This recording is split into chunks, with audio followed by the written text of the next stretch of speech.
bienvenue à votre émission Accès MRC, une émission où on parle des enjeux importants pour la MRC Maria-Chapdelaine. Et cette semaine, on va parler de culture. Et qui dit culture, on dit Comité des spectacles. Et cette année, c'est le 40e anniversaire du Comité des spectacles de Dolbeau-Mistassini.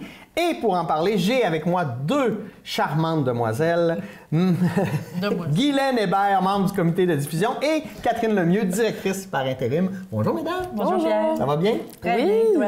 Ah oui, ça va très bien. Le comité des spectacles, ça fait tellement longtemps. Écoute, c'est quasiment né en même temps que moi. Comment ça a commencé, ça, le comité des spectacles? Parce que ça fait 40 ans, là, donc on remonte aux années 70. Il a fallu quand même aller voir un petit peu dans les archives, parce qu'il y avait peut-être des données qui nous manquaient. Et c'était créé en 78 par le frère Jacques Gay, qui est bien connu dans le milieu. Oui, décédé d'ailleurs cette année. Décédé, oui, récemment. Et ça a commencé comme ça, là, avec je dirais un objectif de promouvoir la culture là, dans notre milieu. 78. OK.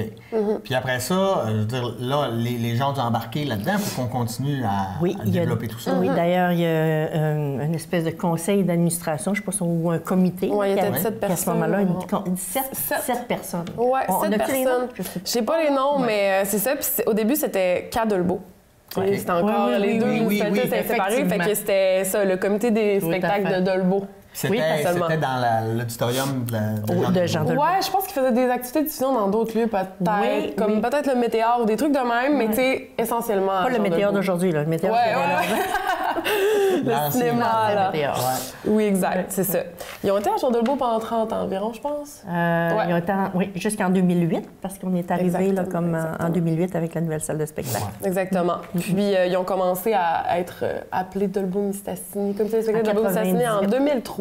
Oui, mais en 98, il y a eu le regroupement. Oui, ça, c'est vrai. Puis ensuite, là, on s'est mis au goût du jour. On s'est mis au goût du jour. Ouais, au goût du jour. Effectivement. Puis là, tu avais des anecdotes que tu voulais nous raconter en lien avec tout ce qui s'est passé dans les 40 dernières années. Oui, quand on est allé avec Catherine là, aux archives, là, je trouvais ça drôle parce que dans les années 78, tu vois, le premier spectacle professionnel qu'il y a eu, d'artiste professionnel, c'était Fernand Gignac. Hey. Non, mais quand on parle de notre époque. Pour ceux qui se souviennent, là, tu sais, c'est avec sa pipe, là. Oui. Puis là, j'essaie de me rappeler une chanson qu'il chantait, là. Donnez-moi des roses. Donnez-moi des roses, effectivement, qui est un grand succès. Ben oui. Donc, il y a eu ce spectacle-là, Brou. Hein, les premières années de Brou, là, on a vu ça à Jean Dolbeau. Je me souviens d'y avoir été. Et je me souviens comment on avait ri. Ben oui. La salle, on manquait des bouts tellement qu'on trouvait ça drôle. Puis tu vois, on les a repris plus tard. On regardait avec Catherine, là, après, dans notre nouvelle salle. 2010, 30 ans plus tard. 30 ans plus tard. Un cachet qui était 10 fois plus élevé. Oui, ben oui, c'est normal, là. Oui. Bon, puis on jasait tantôt, hein, c'était pas juste des spectacles professionnels. Il y avait eu quelques pièces de théâtre, on parlait de 6-7 spectacles, tu disais. Il y avait aussi il y avait aussi des projections de films, hein, on disait projections de Goldorak. J'étais là, c'est ça. Oui. Fait qu'il y avait des choses de Il y avait des conférences sur les voyages aussi, les grands explorateurs. Fait que je pense que c'était comme film et conférenciers qui venaient parler de voyages. Déjà à l'époque, je trouve ça bien. Il y avait une ouverture sur le monde quand même présente. Tout à fait. On se souvient de ça, les grands explorateurs. Là. Ben oui, mais ça existe encore. C'est comme si on visitait de chez nous, là, c'était beau. Ça fait que ça a fait partie là, de l'histoire qu'on a découvert là-dedans. Qu'est-ce qu'il y avait? Ah, mon Dieu! Il y a eu des gros noms, là, des Clémence Desrochers, Yvon Deschamps. Donc, tu sais, c'était quand même des gros noms là, qui commençaient à arriver chez nous. Là, puis, c'était le fun, en fait, pour les gens de la place d'avoir accès aussi à des spectacles. Là. Tout à fait. Exactement. Wow! Et là, tranquillement, on a continué à faire des programmations. Moi, je me rappelle tout petit, là, ma mère m'amenait voir des pièces de théâtre. C'est d'ailleurs mon initiation au théâtre, je m'en rappellerai toujours, Albertine en 5 ans. Ça m'a marqué assez pour j'en ai fait. T'en as fait, oui. Et là, il y a eu, ça a continué à évoluer. À un moment donné, la Ville a passé aussi une politique culturelle. Ça a été un gros changement au niveau tout à fait. La politique culturelle a été adoptée, je me rappelle, par le conseil municipal en septembre 2004. Tu vois? Puis la salle, là, en 2008, là, c'est pas mal dans ces années-là là, qu'on a eu notre première politique culturelle qui était, je pense, qui était devenue une obligation des gouvernements, là, que les villes adoptent une politique culturelle. Fait que ça a amené un gros changement? Probablement, oui, que ça a dû là, changer. Bien, changer. je sais pas comment dire, là, améliorer notre façon de voir la culture, j'imagine. Ben oui. Quoi qu'on était très culture. Oui, ici, on a tellement de gens. Une poignère de talent. C'est clair, c'est clair. Et là, il y a eu aussi toute la saga de la salle de spectacle qui a changé énormément de choses là, pour la ville de Lobau-Mistassini. Oui, ça a commencé même en 90. Hein, ça faisait, la salle a ouvert en 2008, mais dès 90, je pense qu'il y avait un comité. Tu étais dedans, ça se fait-tu? Oui, mais même avant, moi. C'est ça, un comité de consultation là, pour avoir un lieu de diffusion culturelle, exactement. Fait que c'est un besoin qu'il y avait déjà. Je pense qu'il y avait des petites lacunes, veux pas, dans la salle à Jean Delbo. Un humoriste à Québec qui faisait des blagues sur les bancs de la salle de spectacle de Lobau-Mistassini. Les bancs en place. J'ai une anecdote là-dessus, sur les bancs, parce que les gens se souviennent sûrement, il y avait des bancs de différentes couleurs. Hein? Oui. Blanc, orange, jaune. C'était pas très beau. Bien, dans ce temps-là, ça devait être beau. Mais aujourd'hui, on appellerait ça vintage. Oui, clairement. Et je me souviens qu'un humoriste qui avait été étonné de ces bancs-là puis qui trouvait ça tellement beau, c'était Louis-José Hood. OK. Lui, je pense que c'est dans les années 2004, en tout cas, qui est venu donner un spectacle chez nous, puis il n'en revenait pas, ces bancs-là, mais c'est non bien beau. Puis une dame est arrivée en retard, puis elle avait un gilet jaune, parce que c'était assis d'un banc jaune. Là, il avait fait une farce là-dessus. Est-ce que c'est votre banc? Vous habillez comme votre banc? Bon. Donc, toujours dit qu'après, il a dit, si un jour, j'aimerais ça avoir un de ces bancs-là, bon, en tout cas. Mais là, ça n'a pas tombé dans l'oreille d'un sourd. Puis quand on a fait notre campagne de financement, on a vendu des sièges de façon symbolique. Et là, on a dit, on va aller chercher les sous là. Fait qu'on lui a offert son siège. On a fait une demande à la commission scolaire pour en avoir un, qu'on a fait monter par l'école de soudure qui avait ça debout, là, qui ont monté sur des roulettes. Puis on y a vendu. On y a vendu 1000 piastres. Ah oui, quand même. Fait que ça, j'en ai une anecdote par rapport à ces beaux moments-là qui ont fait notre histoire, oui. Fait qu'on avait besoin d'une nouvelle salle. Oui, vraiment. Je pense qu'on est tous... ceux qui ont joué dans les salles aussi savent que c'était pas nécessairement adéquat pour les artistes. Bref. Les loges, hein. Les loges. Ça faisait J'ai connu ça, moi. Ouais. Fait que voilà. Donc, ça a débuté, c'est ça, en 90, mais là, il y a eu des concertations, des études de marché, voir est-ce qu'on a des besoins assez pour avoir une salle de spectacle. Puis c'est ça, c'est dans les années 2000 là, que ça a plus commencé. Puis c'est ça, il y a eu des concours d'architecture. Nous, c'est Paul Laurando qui a gagné. Oui. Ouais.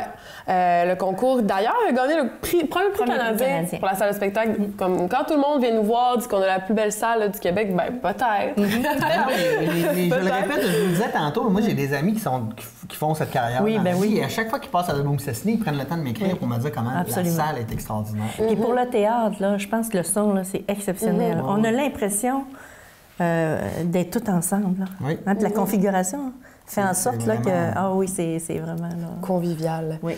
Fait que c'est ça.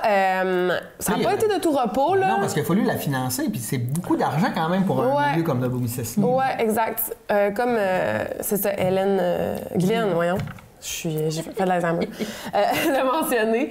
Ben c'est ça. Ça a été financé à 70 du... À plus de 70 mais il fut un temps là, où c'était subventionné à 100 les salles de spectacle. Okay. Je me rappelle qu'on avait été visiter la ville de La Tuque, la salle là-bas, quand je faisais partie du conseil municipal à ce moment-là. Et puis la salle de spectacle, là, il y avait un moment, il aurait pu avoir 100 mais le conseil en place, non. Ils ont refusé ça. Puis quand il a été le temps, je pense que c'était 50 ou 60. Là. OK. Ça prenait une volonté, je pense, politique. Bien, puis une volonté du milieu. Volonté aussi. du milieu, tout à fait. Puis le comité des spectacles a beaucoup aidé à amener ou à fédérer la volonté du milieu là, pour encourager ce projet-là. Oui, parce qu'avant, quand on accepte le projet, on était à 12 spectacles annuellement. Okay. Ce qui faisait qu'on était une salle de niveau... Je me rappelle plus du nom du terme dans ce temps-là, c'était le ministère de la Culture. On était reconnus comme diffuseur officiel. Okay. Il a fallu passer à intermédiaire pour montrer qu'on était capable. Donc, on a passé de 12 à 24 spectacles. Imagine, on a doublé. Et là, on se disait, on va-tu arriver? On était comme un peu inquiète, mais je pense que le milieu nous a permis là, de prouver. Bien, je pense qu'on a un milieu qui a le goût d'encourager en fait, ce qui se passe chez nous. Tout à fait. Ah oui. Sans l'appui du milieu, regarde, on ne serait pas où on est là. Est-ce qu'il y a eu une contestation pour le financement? Tu sais, avec la ville à l'époque, comment ça s'est passé? Oui, parce qu'il y a eu un règlement d'emprunt. Oui, c'est ça. On a vu ça dans nos archives. En fouillant, il y avait plein d'articles. Oh, le projet va-t-il tomber à l'eau? Il y avait du drame, là. Ouais. Ça brassait à Dolbeau-Mistassini. C'est ça. Oui, s'il y avait un moment, s'il y avait 500 signatures à l'hôtel de ville, s'il y avait 500 personnes, le projet stoppait. Le projet tombait. Oui, on a passé proche. Mais je pense qu'il n'y a pas eu dans les 7 journées-là, je me rappelle qu'on était quelques-uns sur le pavé de l'hôtel de ville. On avait hâte de voir qui allait venir voter contre. Ouais. Puis est-ce qu'il y a eu beaucoup de monde? Bon, je ne suis pas capable de me rappeler du nom. Il faudrait peut-être vérifier avec la ville, mais je ne sais pas s'ils ont eu 100 signatures. Okay. À mon avis... Je pense que c'est un projet pas mal unanime. Là. Oui, puis le milieu a contribué beaucoup. Oui, je me rappelle, il y avait comme une vente de bancs. Absolument. Le milieu a contribué, je te dirais, pour près de 2 millions. Quand même. Tu sais, pour un petit milieu comme le nôtre, là, puis d'ailleurs, comment elle s'appelait, elle qui était ministre de la Culture, Lynn Beauchamp. Lynn Beauchamp. Elle nous avait dit qu'il n'y avait jamais vu ça, une contribution aussi importante du milieu. Puis c'est pour ça que tous les efforts... Et il y a Carl Blackburn qui était à ce moment-là, député, qui, je pense, a donné un bon coup de pouce aussi pour qu'on arrive à nos fins. Bien, quand les gouvernements voient qu'il y a une légitimité dans un milieu puis qu'il y a une acceptabilité pour un projet, je pense qu'il peut juste pousser pour que ça fonctionne. Je pense que c'est important d'avoir l'appui de la communauté parce que, veux pas, après, c'est eux qui vont venir à la salle, qui vont voir les spectacles et tout. Donc, s'il n'y a pas d'intérêt, à quoi bon construire une salle tout court? Donc, voilà. Puis les gens nous disaient tout le temps, parce qu'on était à près de 80 du taux d'occupation de la salle, ce qui est, au Québec, là, qui était merveilleux. Mais les gens nous disaient, après 5 ans, là, vous allez voir, ça va vraiment là, tomber. Tu sais, les gens s'habituent. Là, c'est tout nouveau, tout beau. Bien, on est 11 ans, presque 12 après.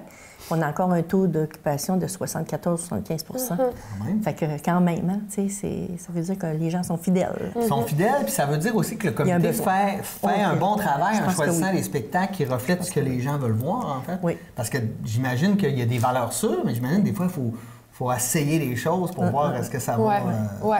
Bien, c'est dans notre financement aussi au niveau du Conseil des arts et des lettres du Québec. Il faut être audacieux. Donc, on essaye de faire un bon mélange entre ce qui plaît à tout le monde et aussi l'audace. Là. Il faut. C'est un critère, un premier critère, en fait, pour le financement. Là. Puis, c'est le fun aussi se diversifier, offrir une offre un peu différente, essayer de rejoindre un public plus jeune, que lui, il n'a pas été habitué nécessairement à côtoyer la salle. C'est notre gros défi, en fait, en ce moment, je te dirais.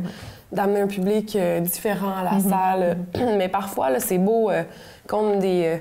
je veux pas... C'était quand? Il y a 2 semaines, on avait Mehdi Boussaïdan, puis un autre show le lendemain, un peu plus classique. Puis je me disais, aujourd'hui, c'est que des jeunes. Puis le lendemain, c'était que des gens un peu plus âgés. Puis je me disais, OK, il y a vraiment toutes sortes de publics qui côtoient la salle. Je trouvais ça beau à voir, tu sais. On a un système d'abonnement aussi qui n'est pas dans toutes les salles de spectacle. Là. Et ça, on a toujours eu ça, puis on y tient un petit peu, puis les gens, je pense, apprécient ça. Puis nous autres, ça nous fait comme un fond de salle, si tu veux. Là. On s'assure que... Oui, mais les gens, bien, ça leur permet d'avoir les spectacles qu'ils veulent voir. Puis surtout de toujours être dans leur siège. Ouais. Ils choisissent leur siège. Un peu comme à l'église. Ça a comme été... Quasiment. Je me rappelle mon grand-père, ça avait tombé à l'église, puis s'il y avait quelqu'un assis là, il se le faisait dire. C'est surtout aussi qu'ils ont la priorité dans le choix des spectacles, mais... Puis il y a un temps aussi, les gens disaient « Ah, c'est toujours les mêmes personnes. » Non. Il y a des abonnés, mais il reste toujours des billets. C'est que les gens, là, ils appelaient pas, ils s'informaient pas. Il y a un monsieur qui m'avait dit une fois, on n'est pas capable d'avoir des billets à cette salle de spectacle-là, c'est toujours les mêmes. J'ai dit, quel spectacle vous voulez? Il m'avait dit, Patrick Normand, je pense, puis il était à la salle. Bien, j'ai dit, à la billetterie, il y en a. Il a fait, ah ouais? Donc il ne s'était pas informé. Il a peut-être des préjugés là, par rapport à ce... À ce milieu-là. Que c'était réservé à une certaine classe, mais alors que c'est pas ça. Hein? Puis d'ailleurs, c'est une de nos missions aussi, c'est l'accessibilité. Bien, je pense que c'est la base, comme tu disais, de développer les nouveaux publics. Si on veut que ça dure dans le temps, à un moment donné, on ne peut pas juste garder les mêmes personnes parce qu'on sait que la population vieillit, fait qu'il faut intéresser aussi les c'est dans les offres. C'est ça, c'est dans les offres. Puis c'est aussi, on offre des spectacles en théâtre, en classique, à 10 pour les étudiants, en question de les intéresser à un type d'art qu'ils ne viendraient pas voir nécessairement, tu sais. Fait que voilà, on essaie. Je pense que quand on voit de l'art vivant, on s'intéresse. Tu sais, des fois, je me dis, moi, la danse. Mais une fois que j'ai eu des billets à un moment donné, puis j'ai fait, mon Dieu, j'aime ça, mais je ne le savais pas parce que je n'en avais jamais vu. C'est ça, les gens ont peur nécessairement. Ils ont comme des préjugés, puis c'est ça. Mon but, j'aimerais ça, là, en fait, de confronter les gens des différentes formes d'art, puis ils font, wow, ils réalisent en fait que ça les touche plus qu'ils penseraient. Fait que voilà, mais c'est un défi. Puis il y a des choses aussi, là, on est quand même là, un milieu accueillant. je dirais, hein, puis chaleureux. Puis ça, les artistes, là... Fiers aussi. Fiers, effectivement. Fait que ça, là, la façon dont les spectacles sont préparés, la façon dont les gens sont accueillis chez nous, ça fait que souvent, ils veulent revenir. Hein. Puis ça, je pense que c'est un peu notre couleur. Hein? Oui, oui. Oui, fait que ça, on s'applique vraiment. Là. Puis comment ça fonctionne, le comité des spectacles? C'est comme dans la structure pour le choix des spectacles. J'imagine qu'il y a différents comités à l'intérieur, ou peut-être pas. Là, moi, je pose des questions, je connais rien. Ben c'est ça. Là, il faudrait partir un peu du début. À la base, le comité des spectacles, c'était que des bénévoles. C'était juste des gens, en fait, qui voulaient faire la diffusion de la culture. Mais là, ce qui s'est passé, c'est quand il y a eu la salle de spectacle, il y a eu un comité de gestion de la salle. Puis le comité des spectacles louait la salle pour diffuser des spectacles. Des spectacles, OK. Voilà, c'était deux entités différentes. Deux structures. Puis à un moment donné, je pense que là, la salle, la gestion de la salle ont voulu eux aussi faire des spectacles de leur côté, voilà. Puis là, il y avait comme des conflits d'horaires, des trucs comme ça. Fait que là, pour régler un peu tout ça, en 2013, ça a fusionné. Donc, la salle de spectacle et le comité de diffusion ont fusionné en étant le comité des spectacles 2013 Inc.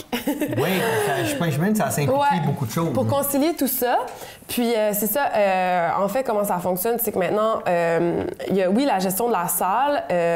Moi, en tant que directrice de diffusion par intérim, dans le fond, tu sais, oui, j'administre la salle, mais le comité de diffusion fait à part entière c'est une part entière avec moi là, pour la programmation. Ils sont décisionnels de la programmation professionnelle de la salle. Okay. Donc, c'est tout en comité, on se regroupe, on donne nos choix, puis voilà, c'est ça, ils sont décisionnels de toute la programmation, en fait. OK. Tandis que de ton côté, c'est plus la gestion de ouais, c'est ça. Ou les trucs, l'ensemble. Les trucs plus culturels. On a encore de la location de salle, mais c'est des particuliers. Le comité de diffusion reste, c'est le diffuseur officiel de la salle. Là, en fait, il n'y a pas de location, là, ils font partie intégrante. D'ailleurs, s'il n'y avait pas eu un diffuseur reconnu à ce moment-là par le ministère de la Culture et des Communications, qui était aujourd'hui le CAC, bien, il n'y en aurait pas de salle de spectacle. Il fallait qu'il y ait un diffuseur. Puis d'ailleurs, comme il n'y avait pas ça, je me rappelle au moment où on a fait toutes les démarches pour avoir une salle de spectacle, il a fallu que la ville de Saint-Félicien renonce à un projet de salle de spectacle. OK. Tu vois?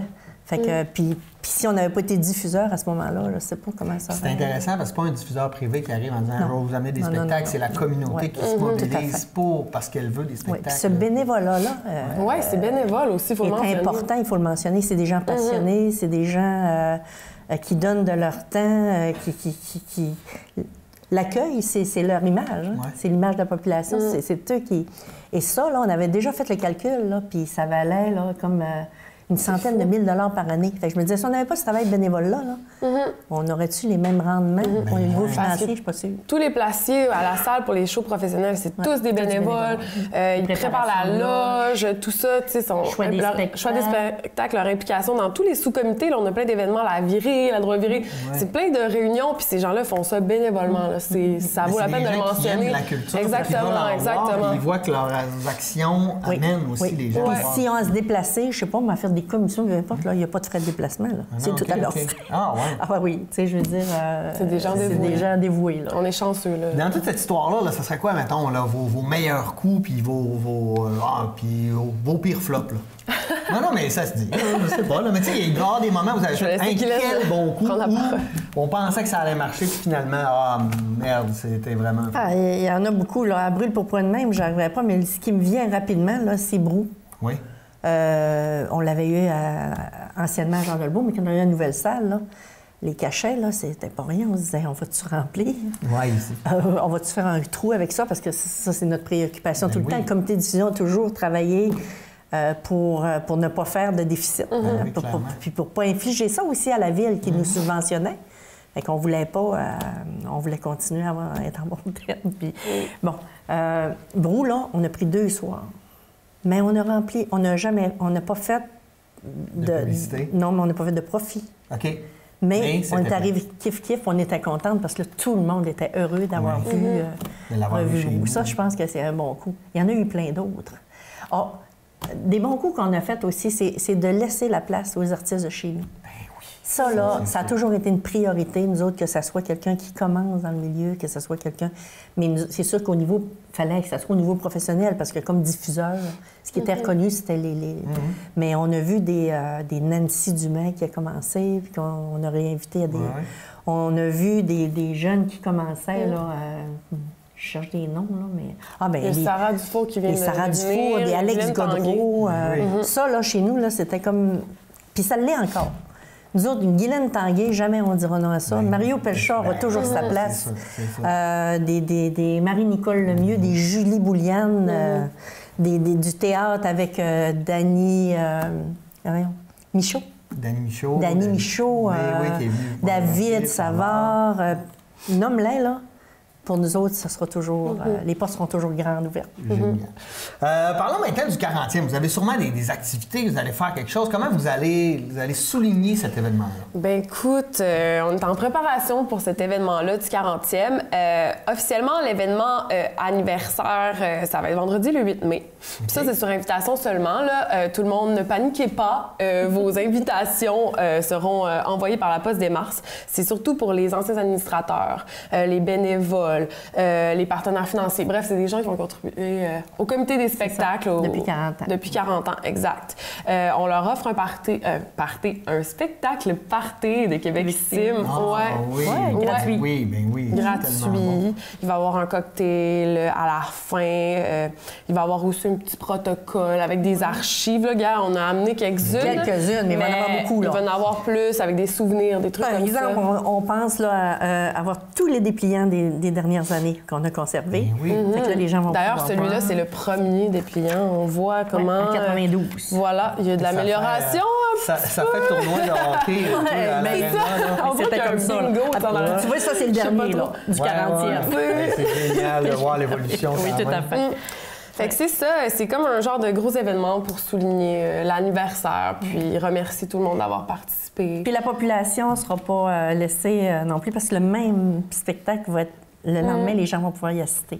OK. Fait que là, si moi, je ne suis pas invité, parce que je risque de pas être invité. Le spectacle est là 2 soirs. Je peux y aller le lendemain. Puis on devrait travailler avec M. Doré pour essayer d'avoir une couleur pour chez nous, là, dans le spectacle party. Je pense qu'ils sont assez ouverts, pas pour transformer au complet, mais peut-être qu'il y ait des petites... Ajouter une petite chanson de Mario. Tout à fait. Il y a des petites surprises à venir. Là. Oui. Ah, mais on se garde des surprises. Mais c'est ça, il y a un comité qui est à travailler à ça. Là. On est bien fébrile.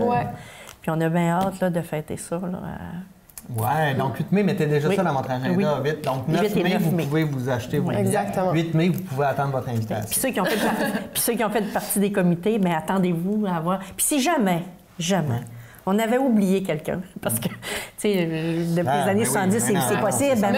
Même pas oublié, il y en a qu'on n'arrive pas à retracer, tout simplement. Bien, appelez-nous. Oui, c'est ça. Quel numéro? 276-6781? Oui, exactement. Ton poste? 2509. Téléphonez-moi. C'est tellement ça. Voilà.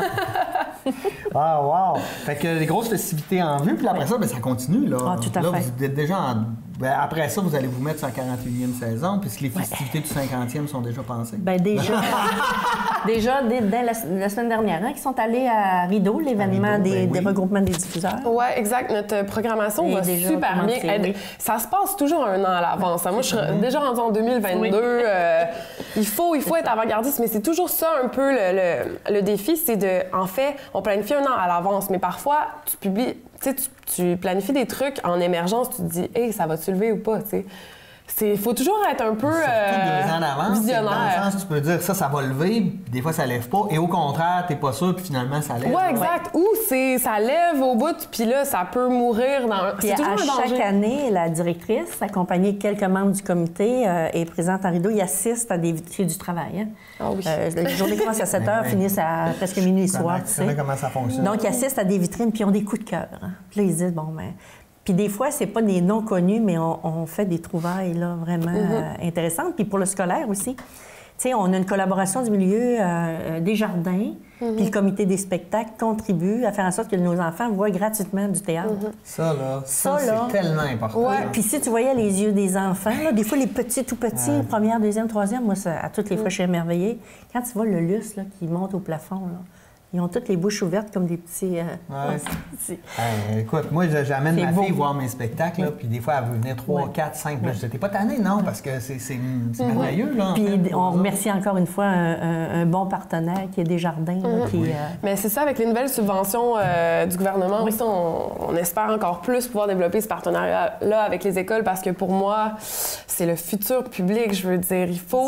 Il faut toucher les jeunes rapidement les immerser, qu'ils soient émerveillés. C'est à cet âge-là, en fait, qu'on peut faire développer une passion. Penser à eux quand tu fais la programmation, c'est important. Puis là, avec le temps, ils vont se développer puis ils vont y aller toute leur vie. Exactement, exactement. Semer l'étincelle. Oui, puis la politique qu'on a aussi de permettre plus tard, là, une fois qu'ils sont à l'âge scolaire, de permettre que les pièces de théâtre soient à 10 piastres pour tous les étudiants.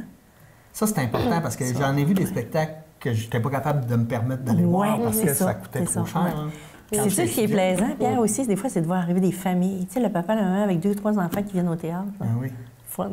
Oui, puis le théâtre, ça nous amène ailleurs. Hein, on n'en voit jamais. Si c'est autour d'une quarantaine de dollars, maintenant, entre 35 et 40, les pièces de théâtre, dépendamment. Imagine s'ils ont 3 enfants puis c'est 10 piastres chaque, ça fait toute la différence. Ils viendraient probablement pas. Clairement.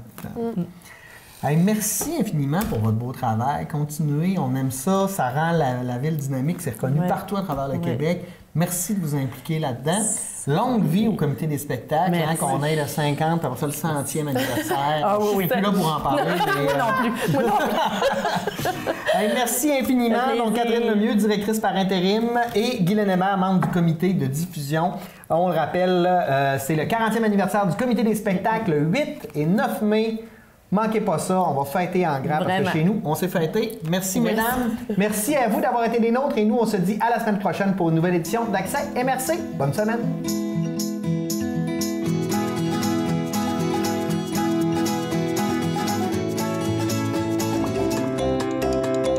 En fait, je pense que ce que je fais, c'était juste prédestiné à être exactement ça parce que je suis réellement née entre 2 talles de bleuets. Je veux dire, c'est une histoire de famille chez nous. Moi, là, c'est vraiment le lien d'attachement avec la région. C'est une identité pour les gens qui habitent ici. C'est une identité, je veux dire, ça fait partie du patrimoine économique, culturel. Je trouve que ça vient comme chercher toutes les sphères qui m'intéressent dans la vie. C'est représentatif des gens qui sont là. Puis, ben moi, j'ai comme un peu l'avantage de pouvoir travailler là-dessus, recevoir les gens de l'extérieur, la clientèle touristique qui a un réel intérêt et engouement là, pour le côté, autant la production puis la récolte de bleuets sauvages, mais davantage aussi pour sa transformation.